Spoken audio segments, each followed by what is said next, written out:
Hey there, I'm so glad you're joining me in today's video. Today I'm going to be talking about 5 things that I wish I had done sooner in my photography business. So if you're new here, hey, I'm Dilshad. I am a corporate girl turned full-time photographer, and now I own my business, run it full-time, and I have never looked back at the corporate world. So if you are a new photographer, if you are a photographer who's building a business and wanting to take it full time, maybe you're at a 9 to 5 and you wish you could leave, I have been there, I've walked in your shoes, and I really created this channel to help people just like you. So go ahead and subscribe if you haven't already. Every week I share new videos about just bridging the gap between going full time and your current job, just things that have helped me throughout the way, tips I've learned, and just anything I can do to make that journey a little bit easier for you. So today we are going to be chatting about 5 things I wish I had done sooner in my photography business, and I'm going to go ahead and get started with number 1. So the number 1, and I would say biggest thing that I wish I had done sooner in my business is found community earlier on. So I did eventually find community, I found friends, but it honestly took me probably like 3 years to really find true friendships in the industry. And I really wish that's something I had done sooner, because once I did, I really felt like I had people who were walking a similar journey that I was. They were able to help me, they were able to support me. And honestly, the entrepreneurial life can feel a little bit lonely sometimes, and not everybody necessarily understands like what it is you're doing, why you're putting so much time into the stream, and really having people alongside me that understood that and were also going after the same goals really helped me to be able to just have people to brainstorm with, to do life with, and for us to really encourage and help each other, not just to send clients or send inquiries on the days we were booked and things like that, which were of course really, really helpful, but just to really have other ideas and other people to kind of sound ideas through and really help us grow our businesses together. So really, I would say you really don't need a lot. I personally now have 3 to 5 close friends that I feel like in the industry specifically that I really feel like I can trust and I can share things with and I can bounce ideas off of. And really a few of those actually are in the exact same field that I'm in. One of my closest friends I actually met through the wedding industry, and it's really been such a blessing for us to grow together and just help each other. So I know it can be really scary. I went to a lot of networking events. I knew a lot of people, but I honestly didn't feel like I had true community until like year 2 or 3. So if you guys want me to do a video specifically just about how to find community, and I know this is something we hear in our industry a lot, just like community over competition, and a lot of times it doesn't always feel like that. I really feel like I really wish I had found people sooner. And I just learned a lot along the way about just the best way to do that. So that would be number 1 for sure. The second thing I really wish I had done sooner in my photography business was to implement the Profit First system. Y'all, I fumbled around for years just trying to figure out just a good, strong financial system.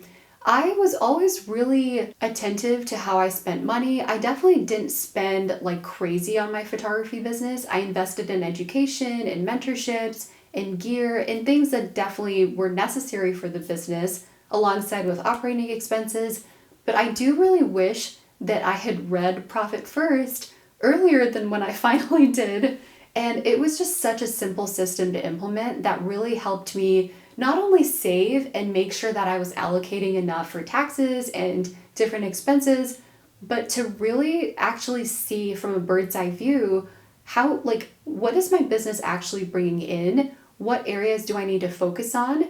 And really having the numbers and the data to back that up, instead of just saying, I would love to go to this one conference, or like, I would love to buy that lens, but really actually looking at my numbers and being able to say, oh, it's really clear what I need to be doing with my finances. So that was a huge game changer.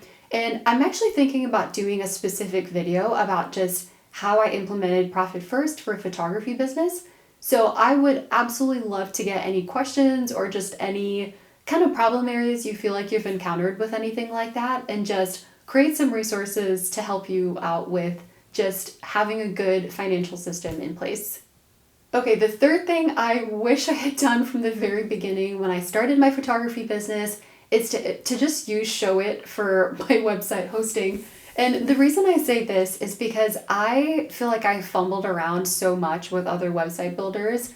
I think I tried the Vistaprint website builder, I tried Squarespace, and not that any of these were like bad necessarily, but I just felt like Showit was so intuitive, it was so easy to use, and especially for photographers, I just felt like for our work and displaying our work, it was so simple versus like all these code-driven websites where you have to know all this tech stuff and it's really complicated. I felt like Showit was so simple to just look at and to just customize, and if anything was wrong or needed to be updated, I didn't have to, call a tech guy or something like that. I could actually troubleshoot it myself. My husband has helped me a ton with Showit, so definitely giving credit where credit is due. But I genuinely felt like Showit was so simple to use. So I actually have a discount code, so if you want to try Showit, you can actually get a month free, and I will put that in the comments. But if you have questions about Showit or if you want to get started, let me know. And again, I feel like I should make like a separate video about Showit basics. But anyway, let's get into number 4. So the fourth thing I really, really wish I had done from the very beginning was to choose wisely who to learn from. So if you're watching this, I'm so glad you're here, and I'm so glad you're watching this video. And really for me personally, when I started my business, I took courses from like everyone I could find. I tried to learn as much as I could, but also from as many people as I could. And that was honestly a really big mistake, because not everyone is going to teach in a way that really makes sense to you, that really resonates with you. A lot of photography education is actually not all accurate, and I recognized and learned that the hard way, and it's definitely not something I want for other people. So what I really like doing, and what I started doing after I kind of realized I had maybe spent money where I shouldn't have or spent time where I shouldn't have, I started listening to podcasts, YouTube videos, and just things that would really help me kind of see, okay, like what is this person like? What do they sound like? What's their teaching style? What am I really getting, what am I learning from watching them? And that is really kind of the springboard that I use to figure out like who I wanted to learn from. So instead of buying courses from people I kind of barely knew or wasn't really familiar with like any of their work, they didn't put out podcasts, they didn't put out YouTube videos, and then just buying their stuff, I really got intentional and nitpicky about who I was learning from, and made sure that I felt like I could ask them questions, that they were invested in what I was doing, and it wasn't just someone trying to make money from selling products on the internet. So the fifth and final thing that I really wish I had done from the very beginning, and this is probably the most impactful one, and it's something that honestly I still struggle with sometimes, and I'm still always trying to grow, and that is to just really work on my mindset. I really feel like my mindset held me back so much in the beginning. I constantly felt like I couldn't do something, or I wasn't good enough, or everyone else's images were better, or this person had a bigger Instagram following, or just anything I could think of that would just make me worry or doubt myself. I genuinely had so many fears going into owning a photography business, and those things held me back so much. And if I could go back and tell myself in those early business days to work on my mindset, that would have made a huge difference. And I think I really believe that that would have propelled me further, and honestly could have helped me leave my full-time job a little bit sooner, because I didn't have all these doubts that were holding me back. And I'm not talking about, logical things like having enough savings, having enough bookings, having enough good systems in place so that when I went full-time, I had a business that was thriving and could stand. Those are logical things that you definitely would want to do before you go full-time. But I just had fears and doubts, and my mindset was not great. I just constantly wondered, and just had a lot of negative, just worries that turned into negative fears that I really wish I had done a better job of just reining in my mindset and just being really intentional about the thoughts that I had and what I was putting into my mind, and not constantly going to social media and scrolling and comparing and wondering if I was ever going to make it. So those are the 5 things, just to recap. So the number 1 thing was to find community early on. The second thing was to implement Profit First and have a really strong financial system in place. The third thing was to utilize Showit and not fumble around on other website builders. The fourth thing was to choose really wisely who I was learning from and not just buy a bunch of courses from a bunch of people.